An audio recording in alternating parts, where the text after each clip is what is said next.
জয় গুরুচাঁদ। সবাই একটু অন্যব্যস্ত হয়ে আছেন, তো তার মধ্যে এদিকে তো দৃষ্টি দিতে হবে। একটা কাজ করুন, সবাই শীতে তো বসে আছেন, একটু বক্তব্য শুনলাম, গান শুনলাম, এবার কথা শুনতে হবে। আমাদের অনেক গুণীজন রয়েছেন, এবার এই জায়গাটাকে আমরা একটু ওরাকান্দি ধাম করব। তাই সবাই হাত দুটো উঁচু করবেন, হরিচাঁদের কাছে সমর্পণ করবেন। এটা শ্রী ওরাকান্দি ধাম, সবাই মিলে নেব বাবা হরিচাঁদ গুরুচাঁদের নাম।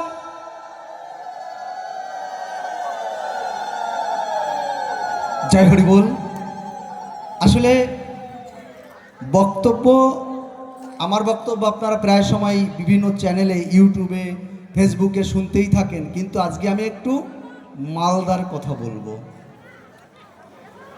এই আপনাদের মালদহ আসার পিছনে যার অবদান, সেটা হচ্ছে আমাদের অখিল কাকা বাবু এবং আমাদের সভাপতি দ্বিজেনদা, সম্পাদক কাশীনাথ কাকা এবং উত্তরবঙ্গের অবজারভার ভজহরি গোসাই, তাদের প্রণতি জানাই। আমার ভাই হারাধন, এরা তো রয়েছেনই, কিন্তু যেটা মূল বিষয়, বাংলাদেশ, ভারত, বিভিন্ন জায়গায় গিয়ে যতটুকু ঘুরেছি, দেখেছি, এই যে একটা প্রতিষ্ঠান, যদিও আমাদের নদিয়ায় দুটো হরিচাঁদ গুরুচাঁদের হাসপাতাল হয়েছে, কিন্তু এখানে যে প্রতিষ্ঠানটা দেখতে পেয়েছি, যে একটা বিরাট প্রতিষ্ঠান, যেখানে স্কুল, কমিউনিটি সেন্টার, আমার তো মনে হয় যে কোনো মতুয়ার নামে কোনো কমিউনিটি সেন্টার আছে বলে আমার জানা নেই, যতটুকু আমি ঘুরেছি।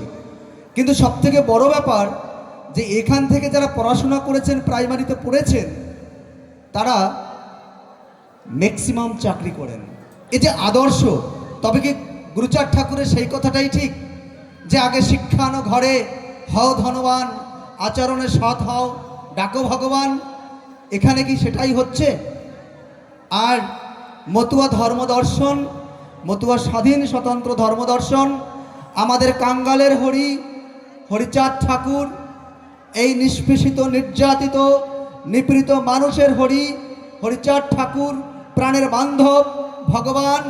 এই যে মালদহ জেলায় একটা সম্মেলন হয়, এই সম্মেলন কিন্তু একটা এই জাতির প্রতি দায়বদ্ধতা মাথায় রেখে এই কাজটা করা হয়। এই সম্মেলন মানে কি? আমার সমাজের মানুষকে আজও, আপনারা দেখেছেন কিছুদিন আগে লক্ষ্মীপাশা মন্দিরে আমার সমাজের মানুষকে ঢুকতে দেওয়া হয়নি। ঠাকুরের কি ভাগ্য, ঠিক সেই সময় সেই মন্দিরে আমি উপস্থিত, আমার সমাজের মানুষকে ভিতরে প্রবেশ করতে দেয়নি। আমি দেখলাম যে সিসি ক্যামেরাটা কোন জায়গায় আছে, ঠিক সেই জায়গায় দাঁড়িয়ে সেই কমিটির উপরে দীপ্ত কণ্ঠে হরিগুরুচাঁদের দোহাই দিয়ে আমি আমার বক্তব্য পেশ করে এসেছি। বাংলাদেশ কেঁপে উঠেছিল সেই বক্তব্যের উপরে, কিন্তু এখনো হয়নি, এখনো আপনাদেরকে বিভিন্ন জায়গায় ঢুকতে দেওয়া হয় না। তাই হরিচাঁদ ঠাকুরের এই যে সম্মেলনগুলো হয়, যাতে আপনি, আমি, আমরা সমস্ত বান্ধবগণ একত্রিত হয়ে এক জায়গায় মিলিত হয়ে বাবা হরিচাঁদ গুরুচাঁদের নাম করে মিলিত আনন্দ হয়ে মতুয়া দর্শনের কথা বলবো। আজকে ভাই হারাধন একটা কথা বলেছে যে আমরা একে অপরের কথা শুনব, আমরা একে অপরের দুর্দশা শুনব। যদি দুর্দশা শোনা না যায়, আমরা কিসের বান্ধব? মাথায় রাখতে হবে, আপনি যখন মতুয়া পরিচয় দিচ্ছেন, আপনার দ্বারা একজন মতুয়া উপকৃত হচ্ছে তো? সমালোচনা আমরা অনেক করি, ব্যক্তিকেন্দ্রিক রাখুন না। যদি ছাড়তে না পারেন, শান্তিমাতা বলেছিল, যার গলায় আচারমালা দেখবে সে তোমার সহস্র জন্মের ভাই এবং বোন। তাই যেদিন থেকে আচারমালা আমরা গলায় নিয়েছি, সেদিন আমার কাছে আপন ভাই বলে কেউ নয়, আমার প্রাণের বান্ধবেরা যার গলায় আচারমালা দেখবে, সেই মানুষটাকে বুকে টেনে সমালোচনা দূরে ফেলে বিপদে তার পাশে দাঁড়াতে হবে। তবেই আপনি হরিচাঁদের বান্ধব, তবেই আপনি হরিচাঁদকে ভালোবাসতে পারেন।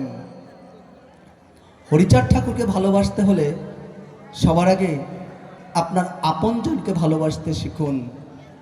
আসলে হারাধনদা বক্তব্যের মধ্যে আরও একটি কথা বলেছেন, যে যেখানে আমার বাবার নাম হচ্ছে সেখানে হয় আমার যাওয়াটা কর্তব্য।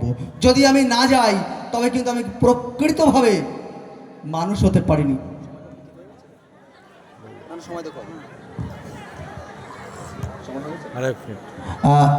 যদিও যদিও বলতে গেলে আরও অনেক কথা আসবে, আলোচনা এখানে করাই হয়নি, কারণ আলোচনা করতে গেলে নির্দিষ্ট কিছু সময় লাগে, বেশ কিছু সময় লাগে, কিন্তু যেটুকু সময় বেঁধে দিয়েছে সে তার মধ্যে দিয়ে কোনো জায়গার গভীরে ঢোকা যায় না। তো যেটুকু বললাম আপনাদের সামনে এসেছি, যদি কিছু ভুল বলি ক্ষমা করতে হবে না, কারণ ক্ষমাটা আমি চাইও না, তো ভুলটা সংশোধন করে দেবেন। আর আর এই কমিটির প্রতি আমার দায়বদ্ধতা, শ্রদ্ধা, কৃতজ্ঞতা থাকলো। আমিও যতটা পারবো বিভিন্ন প্রান্তে এখানের যে